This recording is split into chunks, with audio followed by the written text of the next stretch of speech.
It's time to enhance the relationship between expertise and impact, between knowledge and application. Welcome to a journey of discovery and empowerment. Welcome to All Physicians Lead, the Forbes Books podcast that highlights the critical leadership role that all practicing physicians take on every day. Here's Dr. Leon Morse. So we're excited to have as our guest today, Dr. Gerald Harmon, a family physician, retired Major General in the U.S. Air Force, the past president of the American Medical Association, and currently serving as the Interim Dean at the University of South Carolina School of Medicine in Columbia. Dr. Harmon, sir, Dean, General, Professor, welcome to All Physicians Lead. Thanks for joining us. Thank you, General. I'm very, very happy with you. Our Dr. Leon, I don't want to, I'll give you a field promotion, Leon. Well, I appreciate that. What a great leadership experience, medical experience, life experience you've had. We like to start off these conversations with you just sort of recapping, if you went back and gave us a synopsis of your life, why medicine, why Air Force, why all of these leadership roles? How'd that all play out? It played out as though the Lord had a plan. I'm openly spiritual. I will tell anybody that, Sure. but my spirituality is personal. I don't consider myself an apostle, but I'm trying to convert others to any type of religious thought. But I feel like there is a plan, and I'm part of it. I try to take opportunities where they present themselves. What's interesting about myself, and I think many leaders, is some don't actively choose to lead, but they take leadership when they find themselves in a role that requires decision making. It requires leadership. It requires action. So those things are kind of what I think has driven my leadership path, as it were. So you always wanted to be a doctor? How did you decide that was part of your future? I understand, um, first college graduate in your family, if I have that right. How did you say, "Oh gosh, I'm gonna be a doctor"? Well, actually, it was interesting. My father was actually a college graduate, but my family grew up in rural South Carolina. They migrated, emigrated, as it were, to South Carolina in the middle of the 18th century, 1750s. Came over from the southwestern Germany area. Came over in a boat. Ancestor came over with his wife and 3 children. Landed in the central part of South Carolina after coming ashore in Charlestown Landing in South Carolina, and we're all farmers. They have always been kind of dirt farmers, as it were. My grandfather was in textile mills and cotton mills in a small town called Newberry, South Carolina. Hmm. Cotton mills in South Carolina and the Southeast typically had their workers stay on the campuses. They were called mill villages, and the various mill villages is where my family grew up. My grandfather worked in the same job in a cotton mill for 56 years. Wow. Never went to college or anything. His elder son, my father, did go to college, got a degree in textile engineering, Uh-huh. supposedly, but he also, Family business. yeah, that's right, kind of the family business. And he was in ROTC in college, so he was a Korean War era vet. He graduated just at the end of the Korean War conflict, and then he went to Europe for deployment for a couple of years, Hmm. and was in an army base in Europe. Came back, had myself, a brother and a sister, and a young spouse to take care of in the cotton mill industry, and then was stricken with cancer and died when I was a teenager. I'm sorry. Left a single parent mom with 3 youngsters, and we were pretty vigorous. We were very active. Did a really good job. Worked to keep us all fed and clothed. Moved into the old family uh, home in small town America. I wound up going to school. I was gifted. I had inherited my dad's intellect, I guess, or at least some semblance thereof, and made good grades. Wound up going to University of South Carolina and majoring in physics and mathematics. Thought I wanted to be an astrophysicist. Was excited about that. Ah, Had a bit of a scholarship there, and went to college there with my high school sweetheart. So we were both excited. I found out that as I got close to graduation that I didn't really have a good job opportunity in astrophysics in my early 70s. And so I was kind of thinking what I was going to do when I graduated from college. My wife said, "Why don't you go into medicine?"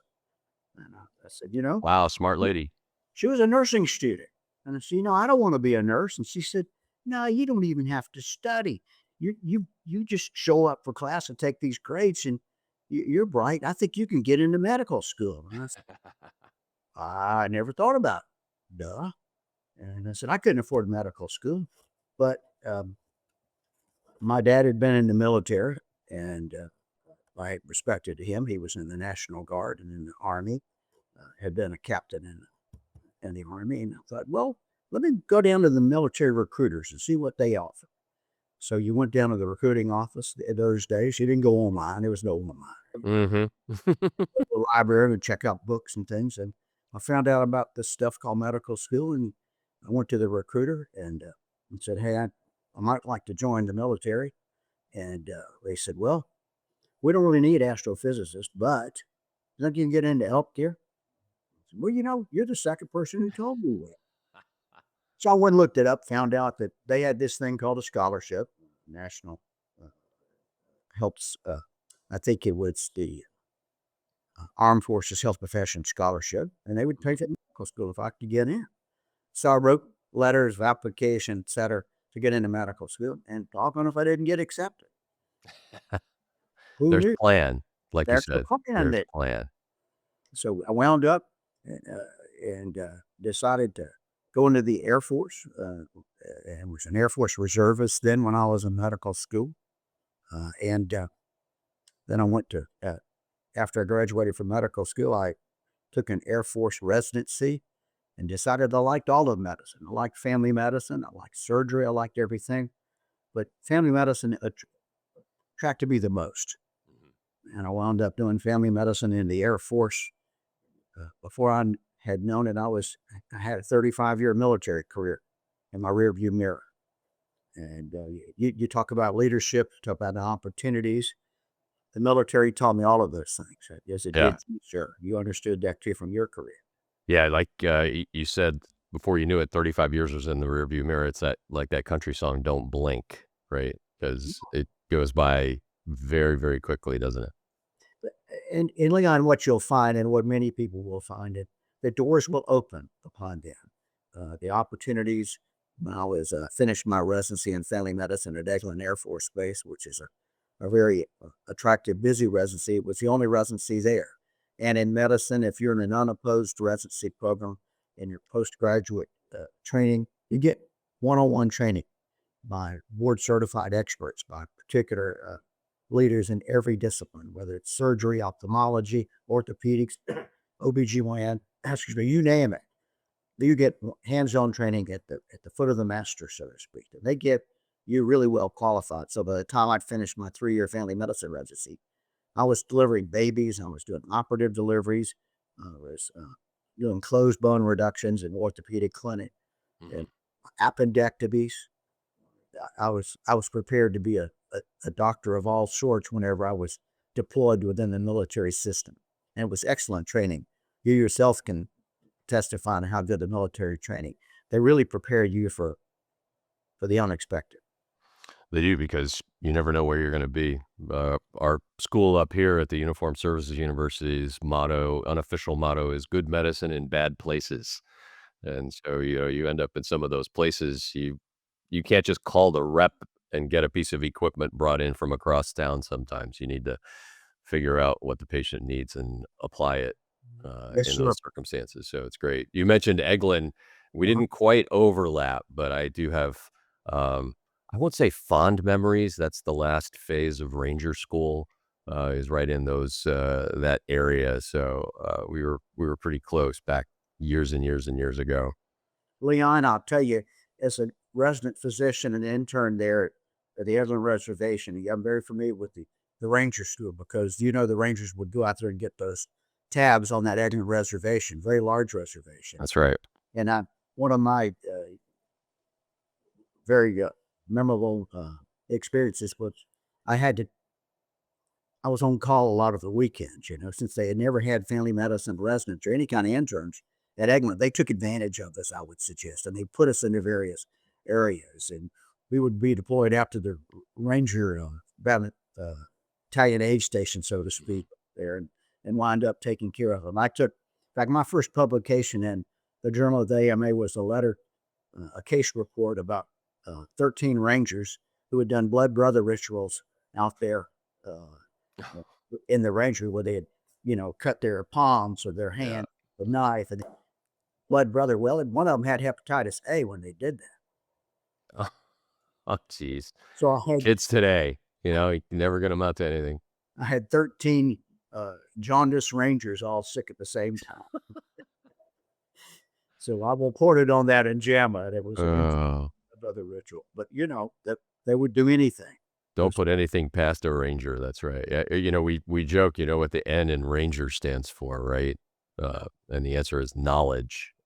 So I think your case report just proved it once again. So, talking about leadership, you've experienced a ton of this. You've led at so many levels.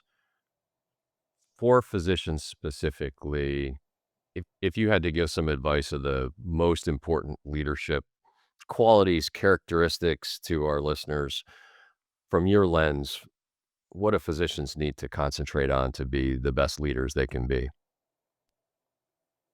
Leon, I like to tell in a quick summary when I give leadership talks to folks, whether they're resident physicians, whether they're graduating or entering medical students, or mid-career physicians. I tend to focus on what I call 4 C's, okay? And that is competence, being able, being trained, being prepared, having learned your skill, being competent. And so you have the skill set when it's necessary to apply it. Then you have to have the confidence to know when it's necessary, the judgment, so to speak, when that application of that competence that you possess, that skill that you have, whether it's to deliver a baby, whether it's to do an appendectomy, whether it's to do a chest tube, to do CPR, to do whatever is necessary to choose a therapeutic path forward or preventive path. You have to have that confidence to know that you are competent. Then you have to deliver it in a compassionate manner. What would you want done if it was your family, or if it were you receiving that competent manner? So you had to be able to do those 3 C's, which is competence, confidence, and compassion. And then those 3 C's applied and possessed and maintained in an appropriate skill set develop what I call the big C, which is character. You've got that character. That's the character of a competent physician leader. They know what they need to do. They know how to do it, and they know when to do it. And they need to do it in a compassionate manner. So that's if you do that, you're going to be a good doc, no matter the skill, no matter the opportunity. And a lot of my colleagues will come back a couple of years later and say, "Hey, I remember your C's, Dr. Harmon or Dean There you Harmon." go. And they really do. So, if you keep that in in your hip pocket, I like that. One of the other leadership tracks I've always thought to recommend to people is throughout my career, and to your point, when I've decided to stay in the military, and after I did my active duty commitment from my health profession scholarship, I stayed in the Air National Guard to maintain military ties, but also liked having an anchor. I like being aware of my family, and too, and all of our military colleagues, and even physician and healthcare colleagues know that in order to be a real leader, you have to have a very enabling, supporting, team-based family. But this leadership journey is always a team-based journey. It's never done in a vacuum. It's always done with neighbors, with supporters, with colleagues. So what I also have learned to tell people when they ask, General Harmon, Leon, Jerry, when they ask us what I want to be a leader like you. What's the secret to being a successful captain or colonel or general or dean? Well, it's to be really good at your current work assignment.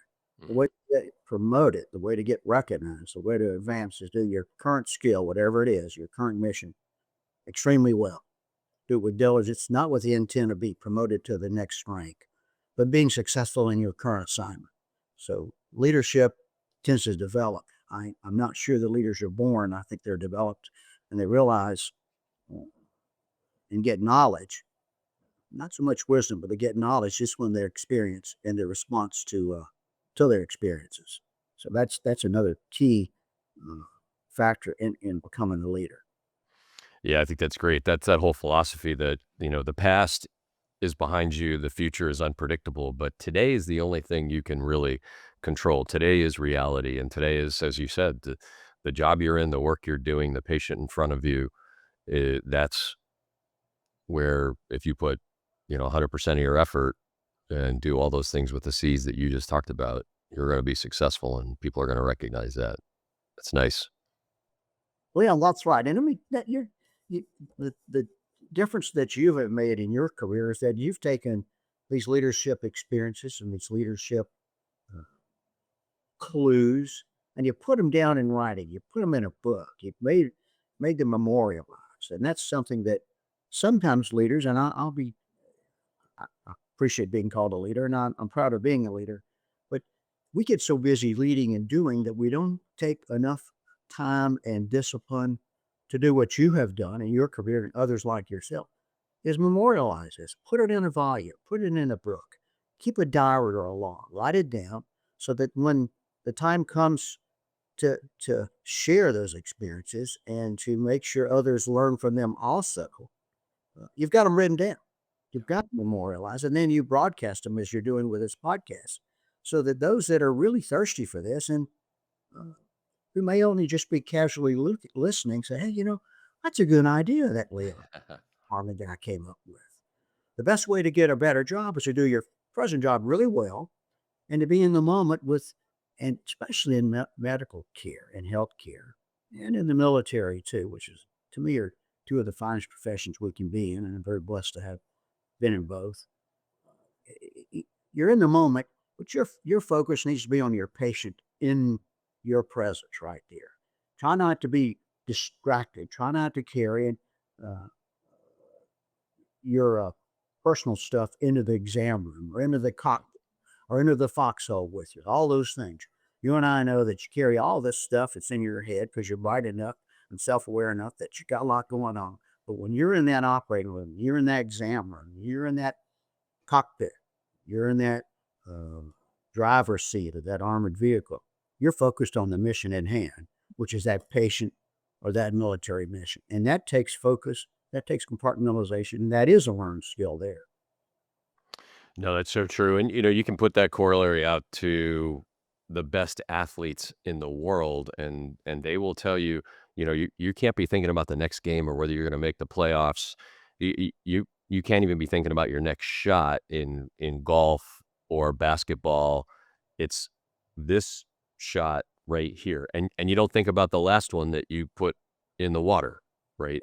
You, the only one that matters if you really want to do well is the one right now. So great thought there.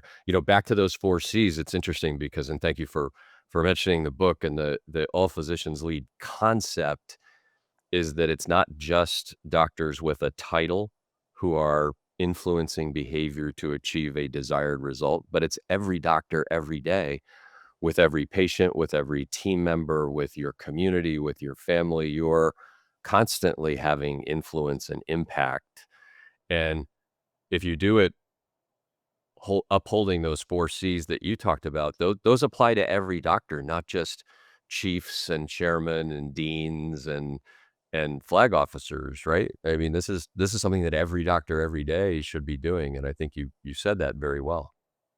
Well, and Leon, you're right. I'm going to give a talk later today to my graduating fourth year medical students. It's called a capstone lecture. Nice. So we do that, and it's going to kind of be one of those. We're graduating these 96 students. I had a class of 100, but 4 of them have taken years of research, a year off of research or something like that. But these 96 MDs are going to, I'm going to release them into the wild. But I'm going to give them a capstone lecture, and I'm going to tell them, I'm going to remind them what I would have reminded them if I'd been here 4 years ago. I'm only in my second year here, but what I tell the entering class and what you have told many students, what you published about, is that you're leaders now. You were leaders when you started. I told you 4 years ago. I told you 2 years ago. I tell everybody in this room is a leader because they're going to be wearing that white coat. They're going to have the respect of their colleagues. They're going to have the ears of their colleagues listening to them.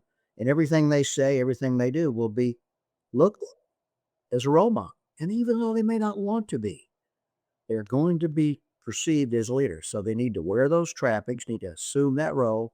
Remember that mic's always hot, the cameras are always rolling, somebody is Yeah. watching, and you're a mentor for someone, even though you never thought of that before. And that's right, this leadership role. And if you put it into you make it part of your daily ritual.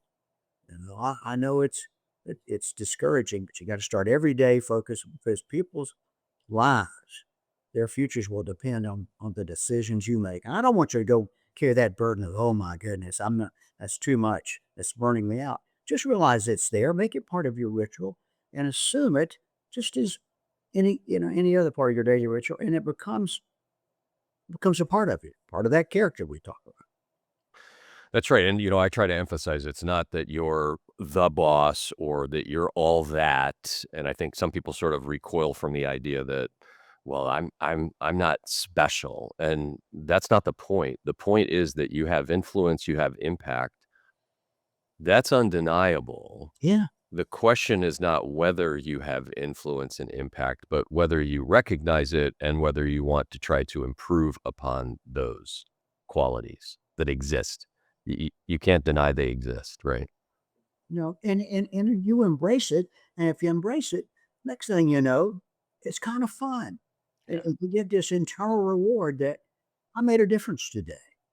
And then you don't save everybody. There are diseases that don't have good outcomes, but you gave it your best. You were there when that family or that patient needed you. You were empathetic. You had that sea of compassion while you had the confidence and the confidence to be part of their healthcare team. But you realize that you are, to your point, human, and you are learning, and you'll learn from even the bad, the bad times.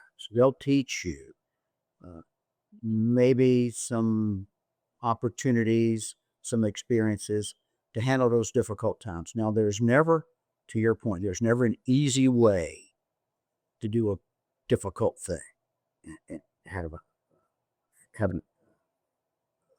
a satisfying, happy outcome. But you gave it your best. You were there when the patient needed you. You were there when the situation required your skills. You applied it, and you'll be stronger for the next opportunity. You'll be experienced, and there'll be some learning there. And you're always in the learning professions as well as in our leadership profession. Yeah, it's interesting that you point that out, and I'll, share with the listeners that I'm proud of the fact that some of the most heartfelt letters that I've ever received were from families of patients that we've lost, because we were able to give them hope and provide comfort in what is, the most difficult time in a parent's life, the loss of a child. And you think about that, and you hate to quote lose, but there are things that you can do to help this family and this child through this time that obviously they consider quite valuable. Leon, you remind me, um, one of the things I do tell young doctors, and I don't always think about it, is I keep a memento drawer, as it were. I've Same got here. numbers, I've got gifts, I've got these handwritten notes. Uh, Dear Dr. Harmon, thank you for being there. Uh, I have an audio recording that was left on my phone about 10 years ago. It was from a gentleman. He said, Dr. Harmon, it was just a voicemail left on me. He said, Dr. Harmon, this is Homer. And it's mentioned his last name. And I said, I know that. He said, I just want to tell you, I thank you for being there when my wife, she had you were the hospice house director. She had a tough time there at the end, but you were there, took care of her. You were very professional. And I was comforted by the fact that you were there. You need to know that. Not everybody will tell you that. But this is a mid 70-year-old farmer from rural South Carolina. All this stuff about this new thing with internet and cell phones and all was new to him, but he just knew that I took care of his wife of 60 years, and he was gracious and graceful enough to leave me a voicemail. And I kept Yeah. those kind Means a lot. Means a lot, doesn't it? of. And I'm going to tell you one other thing I actually have in my office here. The first gift I received as a patient when I was from a patient. When I was an intern at Eglin Air Force Base in late 70s. Eglin was also a low security federal prison. It might still be that, as far as I know. And so, the various low threat, nonviolent criminals would spend years and incarcerated at Eglin, but they would wear ankle bracelets or something and have the run of the reservation. But we did health care. The new interns and residents in that family medicine department was assigned to take care of the prisoners. Oh, yeah. So I took care of this one fellow who came in to see me in the equivalent of a prisoner sick call, so to speak, in the family medicine clinic there at Adam. And he came in and he was, I guess the best way to describe it, he was a mafia don, is what I would suggest. At least that's what he came in. Just like The Godfather, which had just come out a couple of years before that. Wow. Yeah. Yeah. Holy cow. They said, and he had the New York accent. Yes, he said, "You the new doc here, and I appreciate it." And I said, "Yes, sir. Yes, sir, Mr. Singh." So I have this indigestion, and it's bad, and I take Malox, and it's still indigestion. And I say to him, I think you've got a heart condition. What you're thinking is indigestion. You have a bad heart. So we're gonna get a heart evaluation for you. So we did it, and he had 3-vessel bypass. Oh, His my goodness. question was angina. Yeah. Oh, yeah. And so he came back to me, we got him operated on. We didn't do heart surgery there at Edmond. We sent him over to Pensacola where he had the heart surgery there, came back. And then he came back in a couple of months later, and he brought this door hanger of macrame. Okay. And Oh, yeah. Oh, yeah. okay. Familiar. Yeah, it's interesting. He made this for me. Since you got a video, I'll show you. It's just Yeah. Oh, my goodness. he handmade it in his prison workshop, Wow. and it's just a door hanger. But he gave that to me in 1977, and that was the first gift. And he said, "I want you to have this. I don't get to do anything, but I make this for you." He said, "I know it's not much, but you're part of my family now, and because of you, I am here." Oh, my goodness. Yeah. And he brought tears to my eyes, this little fellow. So I just saved that. See these young students, and our medical school not only has medical students, it's got nurse anesthetist students, it's got physician assistants, I've got rehab counselors, I've got almost as many non-physician students as I have physician students at school. And all of these healthcare providers, they sometimes come in wondering if they made the right choice. They had brought in. I said, "Listen, you're not doing it just for you. You're doing it for a patient population, and just think how much difference you can make it." And I said, what I did, and I keep letters and things like this, and I keep them, and I've got this. It's just like a little souvenir drawer you keep. It better remind you why you're doing what you're doing, the impact you have, and how much people really, really appreciate you, and you just have to put that in your I guess it's in your positive file for the dark and weary days when you experience some little emotionally yourself, and they help you. It's non-medical, but it is therapeutic, and I tell people about that. Yeah, it's so true. And you can imagine that for every person who actually takes the time to reach out with a letter or a gift, Mhm. that there are dozens or maybe hundreds that feel very positively about their interactions with you as a physician, and it's there, but they might not necessarily make that direct connection. So, multiply the memory drawer by some factor, and that's the reality of that situation. So, yeah, it's one of the things that keeps me from retiring. I know that. So, Leon, it does, and it's an extended runway I find myself in.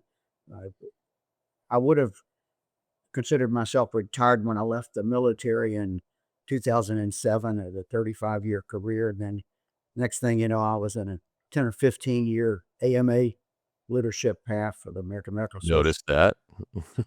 And I did not intend to wind up as chairman and president. I intended to learn more about organized medicine. To me, it Yeah. was a lot like the military. It had some structure. It had mission statements. It had organizational uh, opportunities. It had battlefields, the battlefield of a American healthcare delivery system, which Mhm. was still under some distress, no question of it. But it felt like it gave me a compounded voice versus a single person uh, trying to rail against the enemy. So I chose that opportunity to be involved in organized medicine. I thought the AMA represented healthcare very well with um, patients as its focus and its mission being uh, advancing the art and science of medicine and the betterment of public health. I mean, that's mom and apple pie. Hard to argue. Hard to argue with that. So wound up again not to become a trustee or officer, just to be a council member, just to be have my perspective as recovering military, family medicine, and rural South Carolina background because I thought they were a little bit underrepresented those particular venues. Uh, but that gave me another opportunity to retire. And then when I left the AMA a couple of years ago, I was offered the chance to be in healthcare education and leadership in a medical school that's rapidly growing in a state that's rapidly growing. So I find myself uh, building a new medical school campus here. We have a 47-year-old medical school, but we're tenants on the VA healthcare campus, like many medical schools in America. They are co-located with a VA healthcare center. So we're actually building our own new campus, 308,000 square foot health sciences center with the medical school as the center. So you get called to do these things. You get a chance to lead, and then you get a chance to recruit and retain more healthcare workers onto your team to That's bring right. the workforce.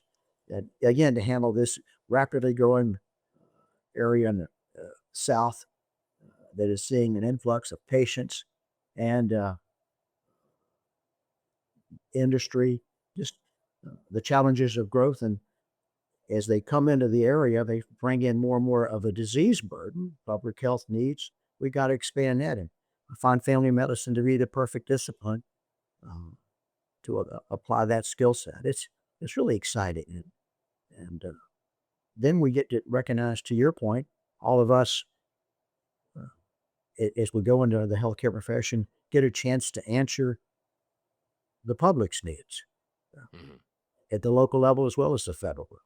It's a fun opportunity, and I guess at some point I'll retire. I'm still practicing medicine.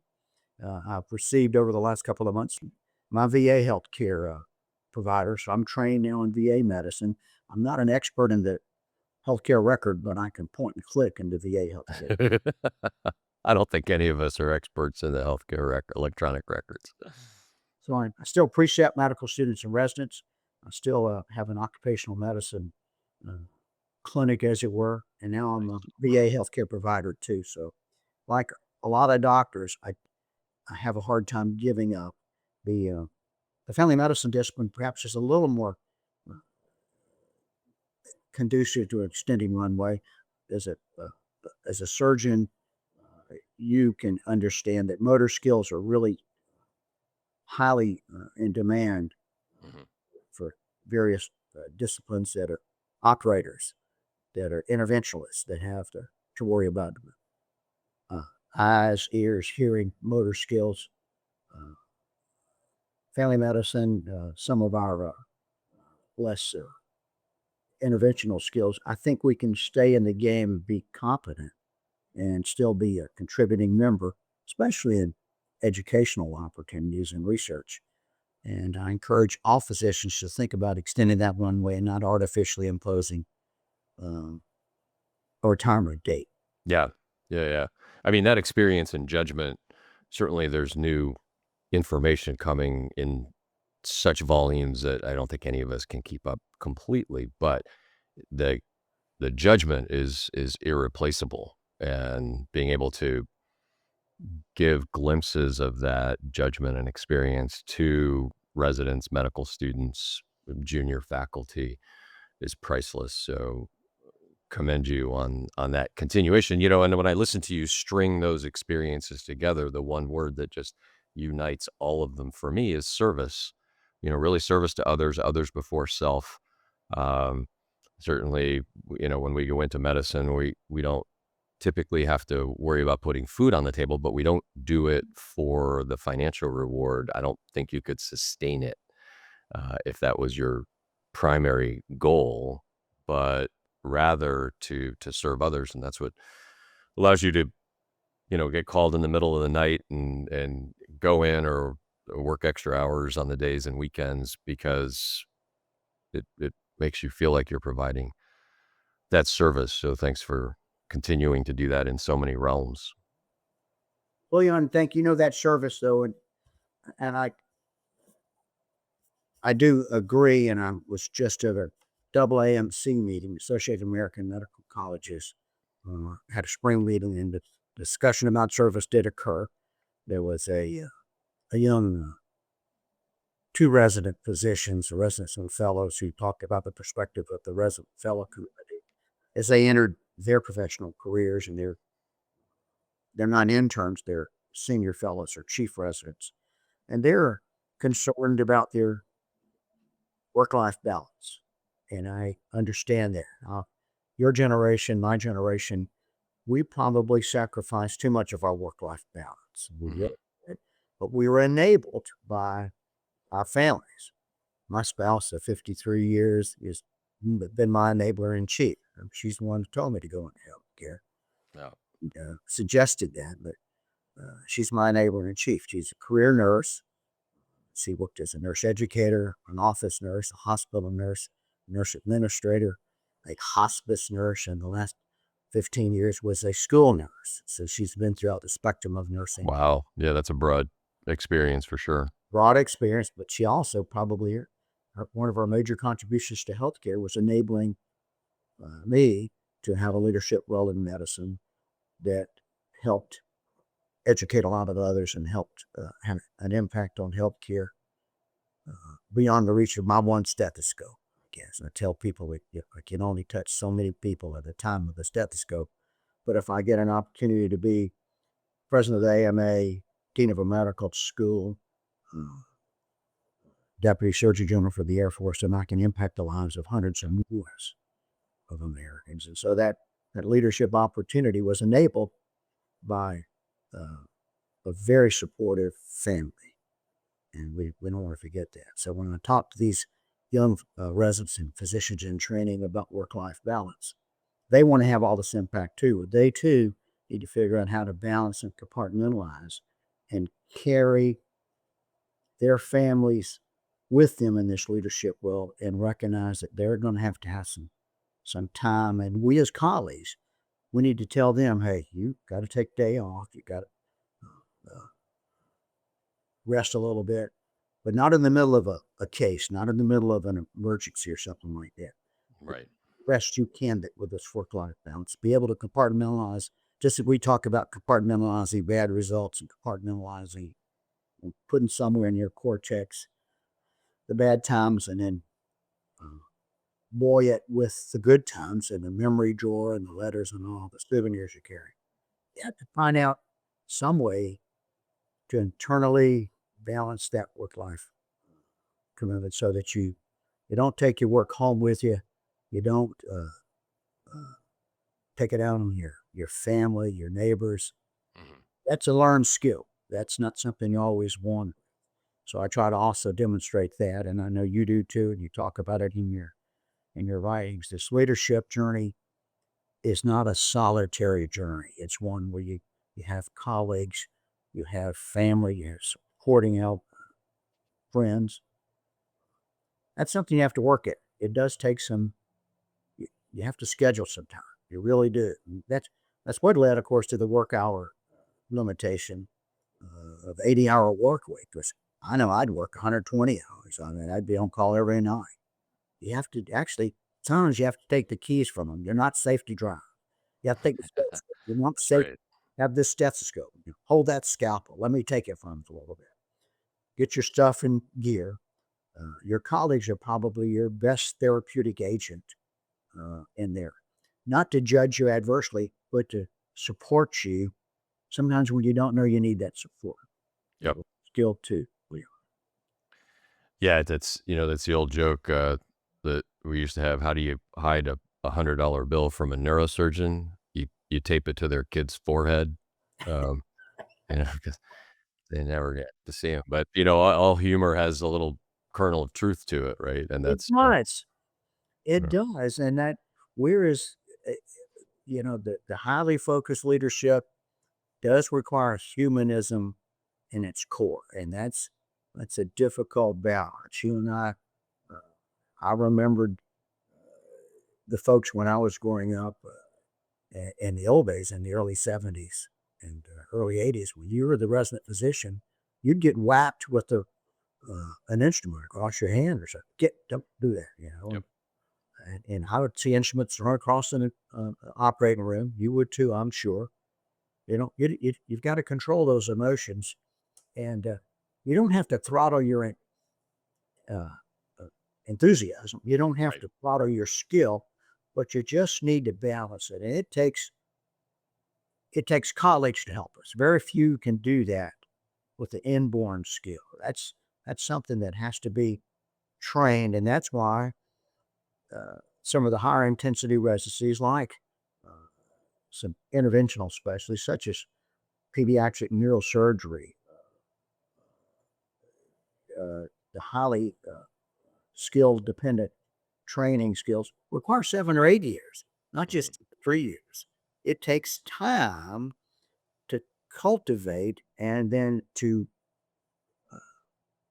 not perfect, but improve to the point where you feel you've got that skill set. But then you take that skill and you apply it to the benefit of your patients and the profession. It's what we that's what the maturation of postgraduate medical education is for.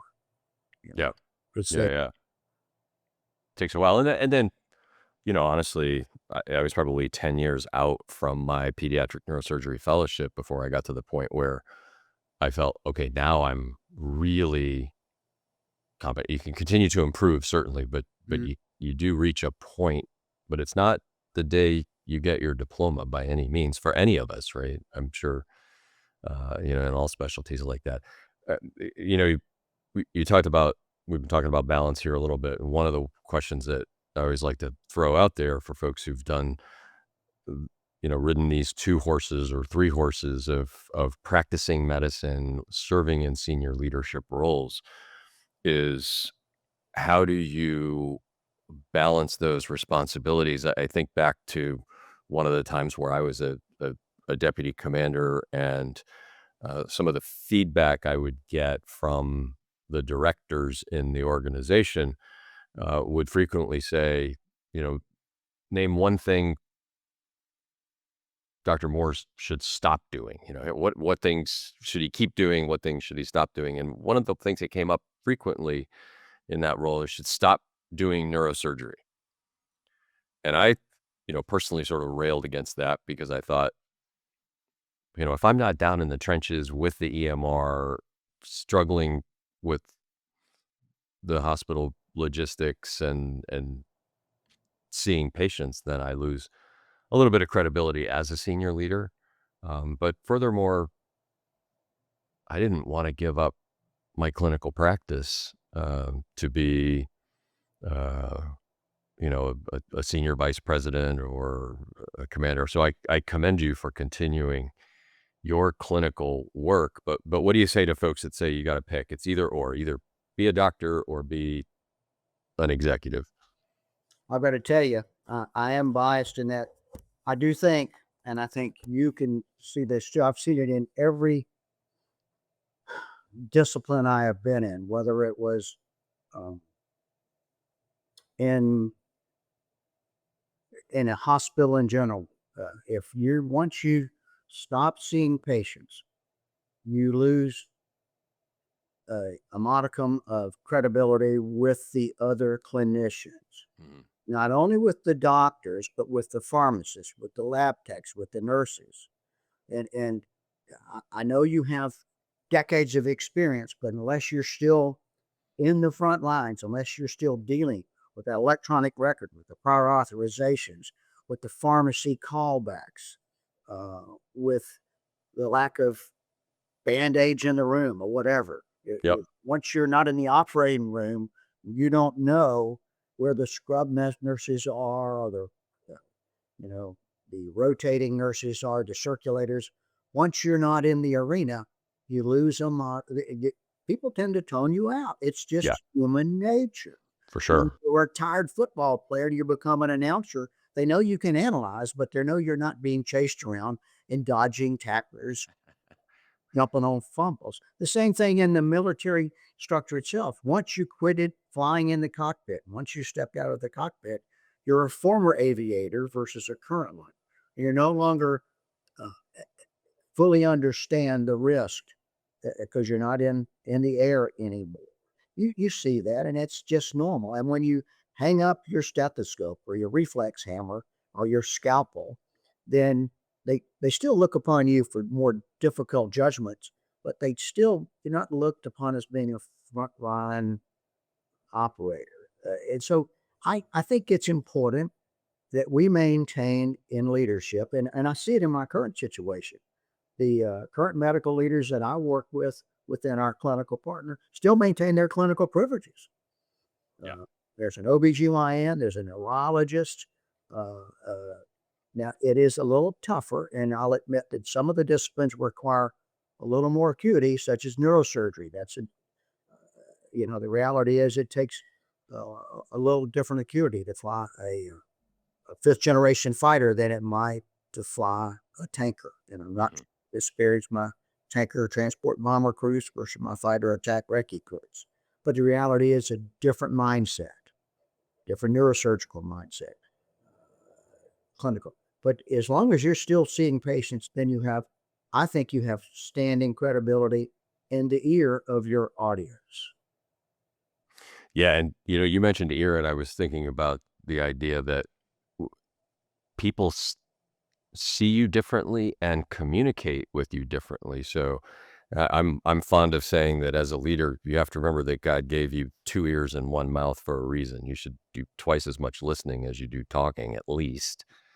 And people talk very differently around me and to me when I'm in scrubs or in the clinic versus when I'm walking around in a suit with a bunch of suits in my executive role, right? I mean, they will share things about how reality is in the OR or in the trauma bay that they would never say in the boardroom if they got invited to talk to leadership.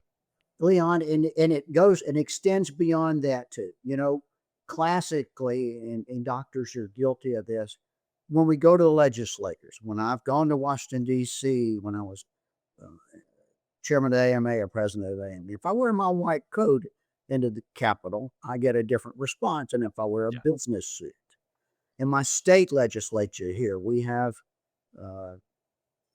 the University Day when we go over there, and so the dean of the law school is wearing a suit. The various other deans are wearing sport coats and ties. I wear my white coat when I go over there. There's 17 schools here on our campus, but it's on one medical school. Yeah. So I've got the white coat, and there's probably a little bit of envy that I get to wear a white coat. And you earned it. You absolutely earned it. Yeah, it's a white coat. And my lawyer colleague, who's a good friend of mine, he says, I see you're in uniform. I said, he said, you know what I'm talking. That's right. And you're right. That white coat speaks volumes. All physicians are leaders. All physicians lead. I read that somewhere.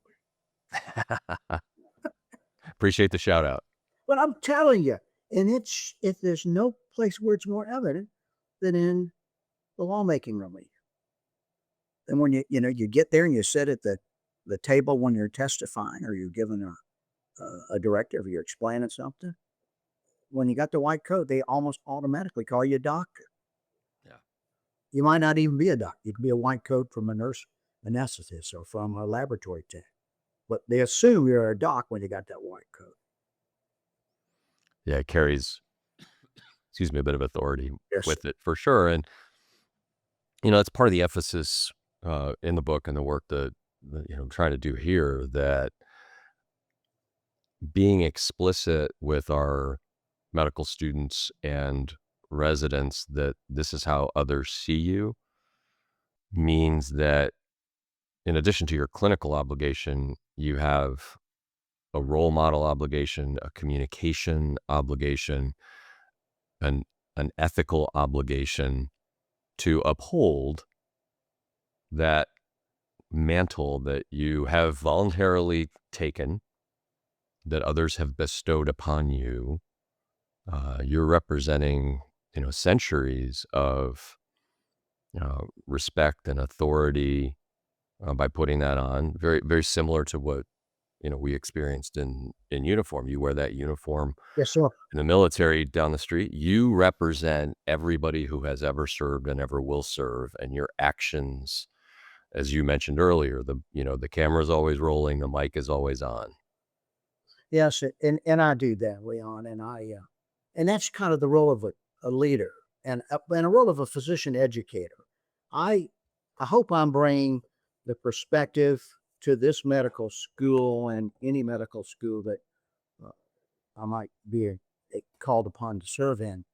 Not only am I telling them how to be a doc, not only am I teaching them how to listen to heart sounds, how to examine thyroids, how to check for reflexes, and I do all of that. I like sharing those experiences. I did that last week when I showed some medical students how to check for reflex, especially an ankle reflex. I gave some little tricks. They said, I never figured that out. No one ever figured that out. See, It's not in the book. that experience. Right? You understand that experience. But I'm also telling them, and I'm teaching them from day one, how to be a leader, because whether they are reluctant leaders or not, whether they realize it or not, they are leaders. They are role models. They are mentors. They're not going to go lead a battalion. They're not going to lead a company. They're not going to lead a medical school unless they really want to, I guess, unless the plan allows them to do that. And they may never be other than a very, very good pediatrician or a very good radiologist. And that's plenty to be what they are. That's an exceptional career. You and I know that. Yeah. But they still have to understand that they have to learn that they are leaders, and their opinion and their actions guide and impact others indirectly as well as directly. And I think that's kind of our charge and my charge here, that I hope I'm serving well. That's what I'll. That's a great summary. It leads into the last point here. I know you're never going to retire, but if you were to retire, what would you want people to look back on and say, Dean Harmon, Dr. Harmon, Professor Harmon did this for us, patients, nation, medicine? You know what I'd say, and you know, you talked about, that this is for centuries. It's been this way. It's what Hippocrates called medicine is the greatest, most distinguished of all the arts. I quote Hippocrates a lot in there. What I'd like them to say about myself and about any good physician leader was they made a difference. Yeah. They made a difference. And nothing, they didn't build a new bridge. They didn't build a new medical school. They didn't cure cancer. They weren't a saint. But he chose to make a difference. They chose to make a difference. She chose to make a difference. And that's something we ought to all aspire to and be very proud of if we made a difference. Yeah, you can do that many times a day, every day. It's a wonderful, wonderful career, wonderful opportunity. Dr. Harmon, has been terrific chatting with you. I'm sure our listeners over the years are going to look back on this and learn a ton. Thanks for everything you've done and continue to do, and appreciate you being on the All Physicians Lead podcast. Leon, it's my honor to be asked, my privilege to be able to participate. And this too is one of my memorable events in my career. Thank you for allowing me to experience this. This has been All Physicians Lead. We can all be better leaders, and our teammates and patients will be the beneficiaries. Go to allphysicianslead.com to unlock your potential, sharpen your impact, and elevate your journey. All Physicians Lead with Dr. Leon Morse is a production of Forbes Books.